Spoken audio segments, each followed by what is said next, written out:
Bueno, este hospital tiene una gran posibilidad, ofrece muchas posibilidades a los residentes que vengan a formarse. En primer lugar, es un hospital cercano, pequeño, ofrece trabajo en equipo. Nos conocemos entre nosotros y conocen nuestras habilidades y nuestras aptitudes y nos permiten explorar todos los campos en nuestra autonomía posible. También hay mucha diversidad de población, lo que nos permite abordar diferentes características de una población. También nos ofrece la posibilidad de realizar rotaciones externas en otros hospitales de tercer nivel. Al ser un hospital comarcal, puede tener algunas suplencias en patología y te permite la posibilidad de ir a otros hospitales que te puedan suplir esta carencia. Y además también al finalizar la residencia te ofrece la posibilidad de una continuación laboral. Recomano l'Hospital de Figueres perquè és un hospital comarcal de tercer nivell on el metge resident es pot formar en diversos àmbits, a nivell d'hospitalització, amb els pacients que tenim aquí hospitalitzats, a nivell del sociosanitari, que és un centre de referència a nivell de geriatria, i a nivell de l'àmbit primari, on tenim els CAPs i els ambulatoris, amb qui hi ha molt bona comunicació.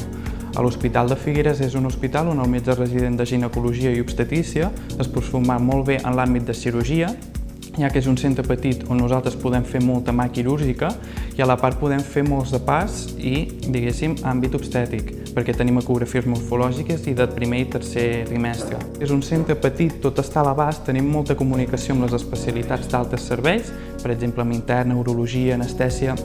Som un equip multidisciplinar i la qüestió és que la residència és molt agradable.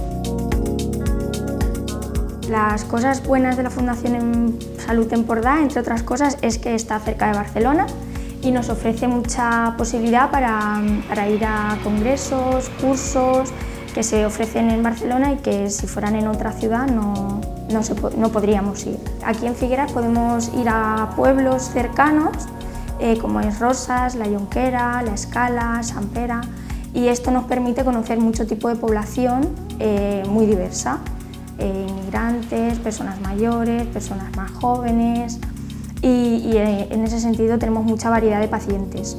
Y luego por otro lado, aquí en sala de partos son un residente de gine por año y 2 de matronas, por lo tanto no coincidimos mucho en las guardias y si coincidimos pues no hay ningún tipo de problema para el tema partos y todo eso porque solemos repartirnoslo bastante bien o incluso no coincidir ni siquiera.